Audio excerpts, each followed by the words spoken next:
Olá, bem-vindo a mais um vídeo da série de programação utilizando HTML e CSS.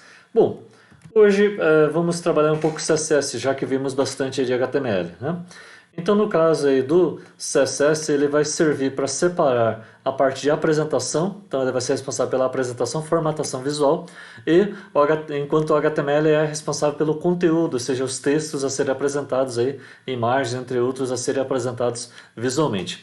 Então foi criada aqui uma página inicial para acelerar um pouco o processo, dentro de uma estrutura válida, né, dentro de um documento válido, onde a gente tem aqui a tag HTML com a linguagem PTBR, a gente tem aqui o char7, que é extremamente importante, a gente vê a importância dele. A gente tem o título aí da página, que vai aparecer ali na aba. Eu não coloquei aqui a viewport, porque nesse caso aqui a gente não vai precisar. E coloquei um título aqui H1, né, utilizando estilos, o mesmo aqui. E dois parágrafos aqui, né, primeiro e segundo parágrafo. E no browser, como é que isso vai aparecer? Vai aparecer desse jeito aqui, ó, utilizando estilos primeiro parágrafo e segundo parágrafo. Joia. Então, no caso do CSS, como a gente viu um pouco de HTML, deixei um link aí para HTML no vídeo lá de HTML, no primeiro vídeo, a gente tem também lá no W3 Schools, né,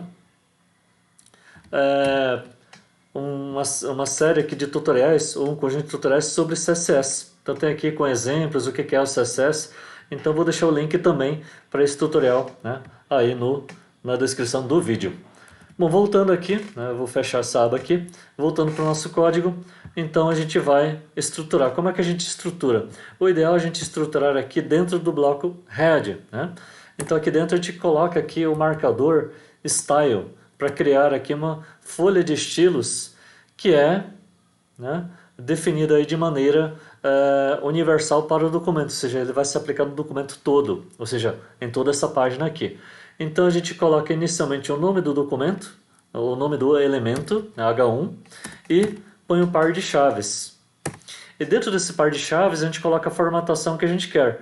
Por exemplo, no caso aqui do texto, ele está utilizando uma fonte aqui com serifa, mais especificamente aí parecida com o Times New Roman, muito utilizada em jornais ou livros mais antigos.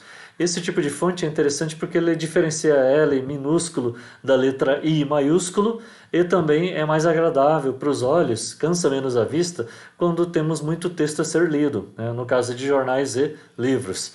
Então, no caso de páginas web e outros elementos que têm textos menores, a gente usa textos sem serifa, ou seja, textos aí que não diferenciam L, digamos, minúsculo do I maiúsculo.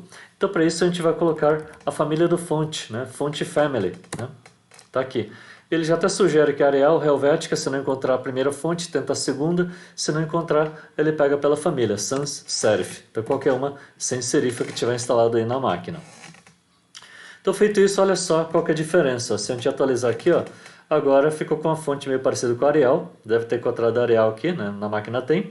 E aí, aqui a letra L e a letra I maiúsculas são difíceis de diferenciar quando a gente temos fontes sem serifa. Mas não tem problema porque aqui, como o conteúdo é específico, o pessoal já vai conseguir ler normalmente. A gente pode também definir aqui, ó, mais um elemento aqui, que é o tamanho da fonte, né? Tem vários componentes de fonte weight que pode colocar negrito, né? Mas não vou usar ele, mas vou pegar o font size aqui. Então aqui vamos colocar aqui 24 pixels. Nota aqui que a gente tem vários marcadores aqui, pode ser 24 vezes o tamanho do elemento padrão, que é aquele tamanho que apresentou, ou, né, ele pode ser 24 pixels aqui, 24 centímetros, milímetros, vou pegar pixels mesmo, né? Porque as telas são medidas em pixel. Então, vamos atualizar e notamos que ele diminui um pouco, mas é porque 24 pixels é menor do que o tamanho padrão do H1, né? Vamos colocar também, retirar também esses espaços aqui para a esquerda, para cima e para baixo, que a esquerda e direita não tem, mas para cima e para baixo tem. Então, a gente pode remover as margens, né? Margem aqui, deixar 0 pixel aqui. Então, olha só, retiramos as margens, mas só que eu quero distanciar a parte inferior, eu quero criar uma distânciazinha embaixo. Aí a gente usa o padding, né? Então, padding, aí tem um bottom, que é embaixo, né? E aí eu quero colocar 12 pixels aqui de distanciamento, né? Agora o parágrafo já está um pouquinho mais distante. Legal. Então, H1 a gente já configurou. Vamos só fazer uma formatação aqui para os parágrafos também. Então, note que esse seletor aqui, quando a gente coloca o nome do elemento, ele vai valer para todos os elementos que sejam daquele tipo. Então, aqui é o parágrafo P.